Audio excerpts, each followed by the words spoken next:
आज इस वीडियो में हम डिसीज पार्टनर्स का कैपिटल अकाउंट कैसे बनाते हैं इस पर डिस्कशन करेंगे। देखो होता क्या है, पार्टनर्स अपनी पार्टनरशिप डीड में इसका प्रोविजन कर भी सकते हैं कि अगर किसी पार्टनर की डेथ हो जाती है तो उसे हमें क्या क्या देना है, लेकिन कोई जरूरी थोड़ी कि डीड बनाए। अगर पार्टनर डीड नहीं बनाई तो भी तो डिसीज पार्टनर को हमें कुछ ना कुछ देना ही होगा। तो क्या क्या देना होगा?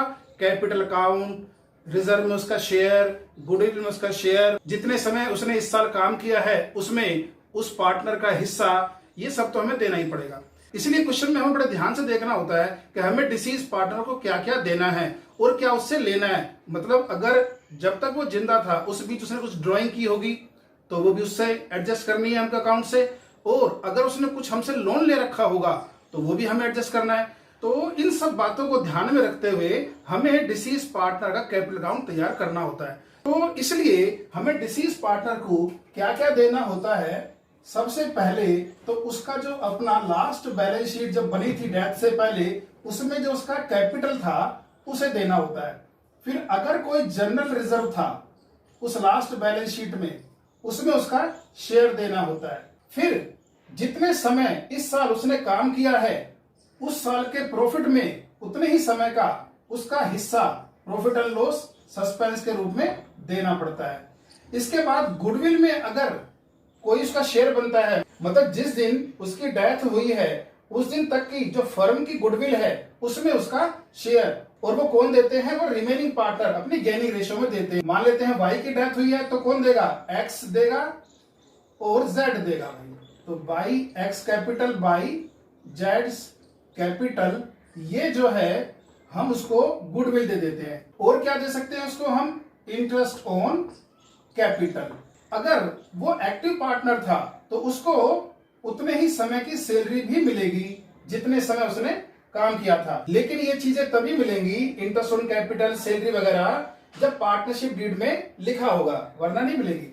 इधर अगर उसने कुछ इस बीच ड्राइंग किया था लास्ट बैलेंस शीट से उस दिन तक जिस दिन तक वो जिंदा था, तो उसकी वो ड्राइंग एडजस्ट कर दी जाएगी। उसके टोटल अमाउंट जो उसको हमें देना है उसमें से लेस कर दिया जाएगा। साथ में अगर पार्टनरशिप डीड में इंटरेस्ट ऑन ड्राइंग का प्रोविजन भी है तो उतने ही दिन का इंटरेस्ट ऑन ड्राइंग भी उसके अकाउंट से चार्ज किया जाएगा। ठीक है। हाँ, अगर उसने कभी कोई लोन ले रखा था कंपनी से, जिसको कि बैलेंस शीट में एसेट साइड में दिखाया होगा कंपनी ने, तो उसको भी डेबिट किया जाएगा। तो यहां पर जैसे मान लो वाई की डेथ हुई तो वाइज लोन इधर डाल करके उसको चार्ज कर दिया जाएगा, एडजस्ट कर दिया जाएगा। बस इसके बाद जितना अमाउंट उसका टोटल निकलता है सब एडजस्ट करने के बाद उसे किसे दे दिया जाएगा? एग्जीक्यूटर को, उसके लड़के को, वाइफ को, या जो भी रिश्तेदार होगा एग्जीक्यूटर को दे दिया जाएगा। और इस एग्जीक्यूटर का अकाउंट अलग से बनाया जाता है जिसमें इसका कैपिटल अकाउंट का बैलेंस ट्रांसफर कर दिया जाता है। तो यहां पर हम बोलेंगे वाइज कैपिटल अकाउंट, और ये अकाउंट बाद में चलता रहेगा। उसके जो बाकी रिमेनिंग पार्टनर्स बचे हुए हैं वो पार्टनर इस एग्जीक्यूटर को एज अ लोन या कुछ कैश पे कर देंगे, वरना एज अ लोन उसको चलाते रहेंगे और बैलेंस शीट में एज ए लायबिलिटी दिखाते रहेंगे। ठीक है, तो अब क्वेश्चन शुरू करते हैं। पहला क्वेश्चन ले रहे हैं हम 65। कहता है एक्स वाई पार्टनर थे और इन्होंने अपनी पार्टनरशिप डीड में कुछ प्रोविजंस किए थे, जिसमें से पहला था कि वो हमेशा अपनी बुक को 31 मार्च को ही फाइनल करेंगे। आगे बोलता है कि एक्स वाई अपने प्रॉफिट को 3-2-1 की रेशो में बांटेंगे। अब भाई बात यह है कि ये जो प्रॉफिट है ये 3-2-1 की रेशो में एक्स और वाई में बटेगा। लेकिन ये क्या चीज है भाई? 1/6। कहता है हमेशा जितना भी प्रॉफिट होगा उसमें से 1/6 निकाल के हम फ्यूचर के लिए रिजर्व में डाल देंगे। कल को और कोई दिक्कत आ गई, कोई मशीन टूट गई, लेबर को एक्स्ट्रा पैसा देना पड़ा, मटेरियल मार्केट में महंगा हो गया, कोई भी कारण आया, तो उस समय हम इस रिजर्व को यूज करेंगे। वरना देखा जाए तो आपस का रेशो तो एक्स और वाई का 3-2 ही है। ठीक है, खैर आगे चलते हैं। उन्होंने अपनी पार्टनरशिप डीड में ये भी प्रोविजन किया हुआ है कि अगर किसी पार्टनर की डेथ होगी तो उसे क्या क्या मिलेगा। एक, उसके कैपिटल अकाउंट में जो बैलेंस है वो मिलेगा। दूसरा, उसको प्रॉफिट मिलेगा। कितना? कह रहा है एवरेज प्रॉफिट के बेस पर, पिछले 3 साल के एवरेज प्रॉफिट के बेस पर हम इस साल में डिसीज पार्टनर का प्रॉफिट कैलकुलेट करेंगे। उसके बाद बोलता है कि गुडविल में उसका शेयर दिया जाएगा, लेकिन पिछले 3 साल का एवरेज नहीं, पिछले 3 साल का जो टोटल होगा, पिछले 3 साल के प्रॉफिट का जो टोटल होगा वो ही क्या बनेगा, आपका टोटल गुडविल बनेगा, और उसमें हम डिसीज पार्टनर को उसका शेयर दे देंगे। खैर आगे नीचे क्वेश्चन में वो आपको बोलता है कि एक्स और वाई की कैपिटल है 9,000 और 6,000 और रिजर्व भी है 3,000।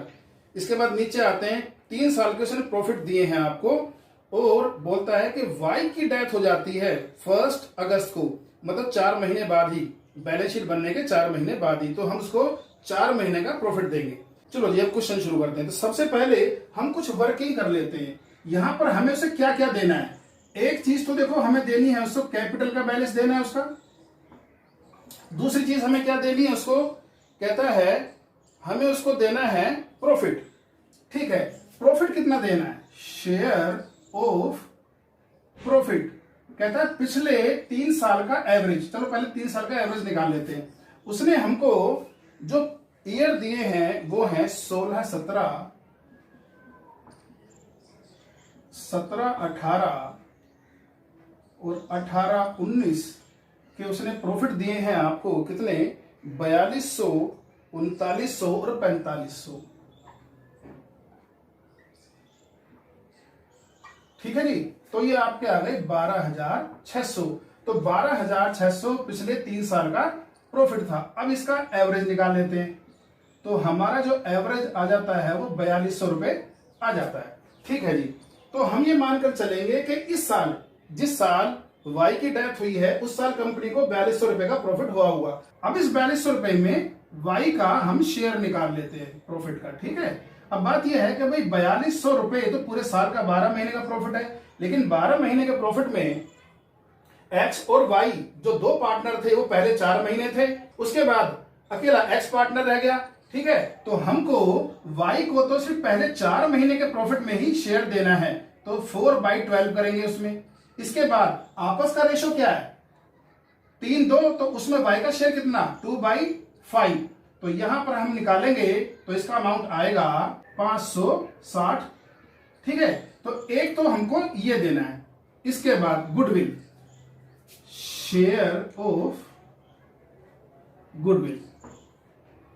अब बात यह है, गुडविल कहता है पिछले 3 साल का जो टोटल प्रॉफिट होगा वही गुडविल होगी। तो गुडविल ऑफ द फर्म यहां पर कितना है, 12,600। इसमें वाई का शेयर कितना आपका 2/5, जो कि बना आपका 5,040। इसके बाद आपको रिजर्व की कैलकुलेशन करनी है। बैलेंस शीट में आपको 3,000 रुपए का रिजर्व दिया है। अब देखो ये वही रिजर्व है जो ये 1/6 करके जुड़ा होगा, और वो जुड़ करके टोटल आज डेथ से पहले 3,000 रुपए हो गया। तो शेयर इन रिजर्व वो कितना है आपका 3,000 में 2/5। अब इसके 6 हिस्से नहीं होंगे भाई, 3-2-1 में बांटा है हमें, नहीं, रिजर्व का और थोड़ी सा निकालना है, बस यही बढ़ जाएगा ये। तो यहां पर आपका आ गया ये 1,200 रुपए। ठीक है, अब इनको अकाउंट में डालना शुरू करते हैं। तो सबसे पहले हमें क्या देना है, बैलेंस बीडी। बैलेंस बीडी था वाई का 6,000 रुपया, मतलब लास्ट बैलेंस शीट में जो उसका कैपिटल था, एक तो वो हमने दे दिया। उसके बाद हमें क्या देना है, share of profit. Share of profit में हमने सीखा था कि अगर रिमेनिंग पार्टनर फ्यूचर की रेशो बदल लेते हैं तो गेन टू सैक्रिफाइसल एंट्री होती है उसके शेयर से, वरना तो सस्पेंस से एंट्री होती है। खैर यहां एक्स ही रह गया है तो फ्यूचर की कोई रेशो है नहीं। ठीक है, एंट्री होगी profit and loss suspense account, कितना 560। इसके बाद गुडविल, गुडविल किसने देनी है, ये इसको एक्स ने, तो एक्स कैपिटल अकाउंट कितना 5,040। इसके बाद share of reserve by reserve account, reserve में कितना 1,200। ठीक है, बस क्वेश्चन में और तो कुछ है नहीं। अब इसको टोटल कर देते हैं, तो ये आपका आ गया 12,800। तो यहां इस 12,800 को हम किसको देते हैं, उसके एग्जीक्यूटर को, तो यहां ट्रांसफर कर देंगे टू एग्जीक्यूटर अकाउंट 12,800, और जब हम उसका एग्जीक्यूटिव अकाउंट बनाएंगे तो उसमें लिखेंगे बाय वाइज कैपिटल अकाउंट 12,800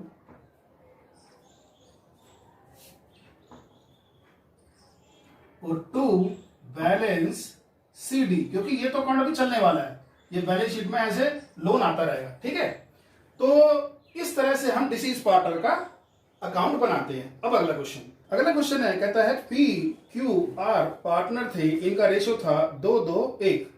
इन्होंने अपने पार्टनरशिप डीड में कुछ प्रोविजन डाले हुए हैं। कहता है कि किसी पार्टनर की डेथ होने पर उसे क्या क्या मिलेगा। इंटरेस्ट ऑन कैपिटल मिलेगा 12%, इंटरेस्ट ऑन ड्रॉइंग उसको देना पड़ेगा 18%, सैलरी 12,000 एक साल में मिलेगी, और कहता है share of profit up to the date of death वो पिछले साल के प्रॉफिट को बेस मानकर कैलकुलेट किया जाएगा।